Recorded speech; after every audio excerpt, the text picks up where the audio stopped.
کر لوں گا۔ ذکر خداوند تین طرح ہے، ایک عبادات اور طاعات کی شکل میں ہے، اذان، نماز، روزہ، زکوٰۃ، حج، اعلیٰ اذکار ہے۔ اللہ خود فرماتے اقم الصلاۃ لذکری، میری یاد کے لیے نماز پڑھا کر۔ ہر ادا سنت کی ذکر ہے، ذکر الرسول۔ قرآن کا ہر بیان ذکر اور مذکر ہے۔ انا نحن نزلنا الذکر، یہ قرآن ہے ہی تذکار،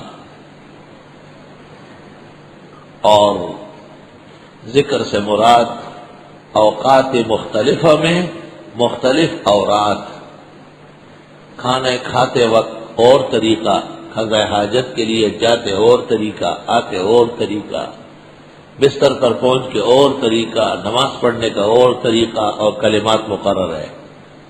الاوراد المختلفہ للاوقات المختلفہ، ذکر جلیل بل جمیل۔ اور تیسرا ذکر بالجنان او باللسان، دل اور زبان گویا کرنا۔ 10 بکارے و دل بیارے، زبان تازہ کر دم باسکار تو، نے انگیختن علت اسکار تو، اپنی زبان کو تیری یاد میں تر بتر رکھوں گا، وجہ نہیں پوچھوں گا۔ زبان تازہ کر دم باسکار تو، نے انگیختم علت اسکار تو، مولانا روح فرماتے ہیں۔ اور صوفیہ فرماتے ہیں ذکر حق ہم چو نماز فرض ادا، ذکر حق اللہ کو یاد کرنا، ذکر حق ہم چو نماز فرض ادا، جیسے فرض نماز آپ پڑھتے ہیں اس طرح اللہ بھی زبان پر جاری رکھو۔ اور حدیث میں ہے جب حق تعالیٰ کا ذکر کسی مجلس میں ہو جاتا ہے تو اللہ تعالیٰ اس بندے کا ذکر فرشتوں کے سامنے کر دیتا ہے۔ باقی ذکر بالجہر تعلیمی ہے اور ذکر سری اصلی ہے۔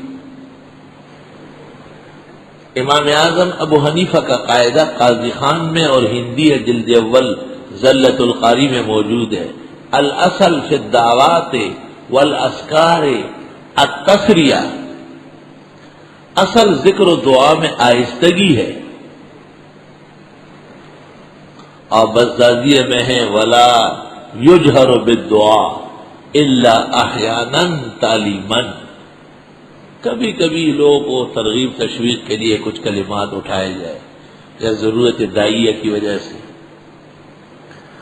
فاذکرونی اذکرکم، مجھے یاد کرو میں تمہیں یاد کر لوں گا، واشکروا لی ولا تکفرون، میرا شکر بجا لاؤ اور ناشکری مت کرو۔ شکر خدا کن کے موفق شدی بخیر، شکر کے معنی ہیں اللہ تعالیٰ کے افعال پر راضی ہونا۔ رضینا باللہ ربا وبالاسلام دینا وبمحمد نبیا واشکروا لی، میرا شکر کرو، لئن شکرتم لازیدنکم، تم شکر کرو گے میں نعمتیں بڑھاتا جاؤں گا۔ حکیم الامت مولانا اشرف علی صاحب بیان القرآن میں وہاں فرماتے ہیں شکر نعمت مفید 3 امور کے لیے، زیادت نعمت، بقائے نعمت، سلب خوف زوال نعمت۔ اور صوفی جی ایسے یاد کرو، زیادت نعمت خیر بڑھے گی، بقائے نعمت یعنی رہے گی دیر تک، بڑھ جائے لیکن آپ سے چھن جائے کیا فائدہ ہوا، اور اس کے زوال کا خوف بھی نہیں رہے گا۔ سلب خوف زوال نعمت، واشکروا لی ولا تکفرون۔ ہم نے دیکھا ہے کہ اگر کوئی شخص آپ کو ایک کتاب دے دے، آپ نے کہا کہ بڑی مہربانی جزاکم اللہ خیرہ، تو وہ کہے گا کہ اچھا ایک اور لے آؤ دے دو اس کو، فوری طور پر اور آپ نے کو کسی نے کوئی کتاب دی، کوئی رسالہ دیا اور آپ نے اٹھا کے رکھ دیا، تو وہ دیکھتا رہے گا کہ یہ انسان ہے یا حیوان ہے، اس کو تو لینے دینے کی تمیز نہیں ہے سرے سے۔ کیوں؟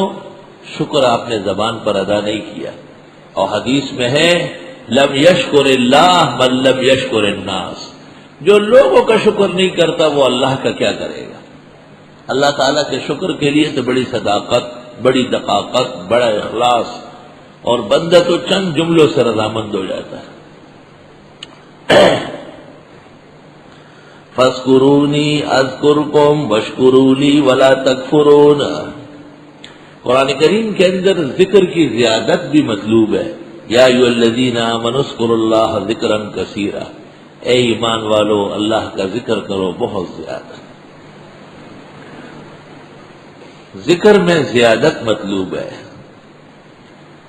دعا میں دقاقت مطلوب ہے، نماز میں اختصار مطلوب ہے، اعجاز مطلوب ہے، تلاوت کے اندر حسن تدبر مطلوب ہے، ہر عمل کی ادائیگی علیحدہ ہے۔ شکر نعمت باعث ہے زیادت نعمت کا، بقائے نعمت کا، اور زوال کا خوف ختم ہو جائے گا۔ واشکروا لی ولا تکفرون، شکر کرو ناشکری مت کرو۔ تو ناشکری کو کفر کے ساتھ بیان کیا۔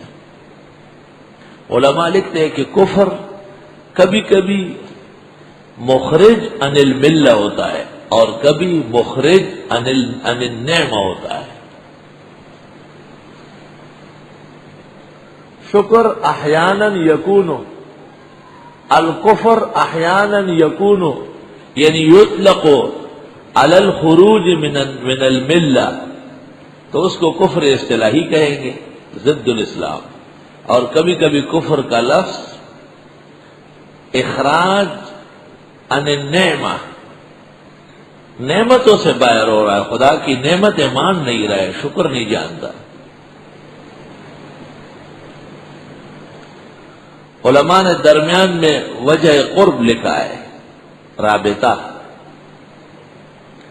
کہ ایک معمولی سی نعمت کا شکر نہ کرنا بڑی نعمت کے شکر نہ کرنے کے مترادف عادت ہو جائے گی، اور معمولی سی نیکی اور احسان پر شکر سے گویا ہونا، ثناءفان ہونا، یہ بڑے اعمال پر شکر کا سبب اور باعث ہو سکتا ہے۔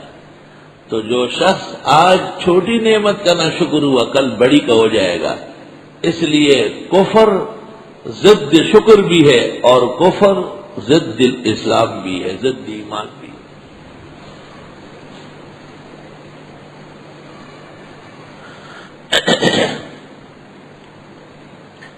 اللہ تعالیٰ کا ذکر کرنے والے اور اللہ تعالیٰ کا شکر کرنے والے جناب رسول اللہ صلی اللہ علیہ وسلم پر ایمان لانے والے پہلی جماعت اصحاب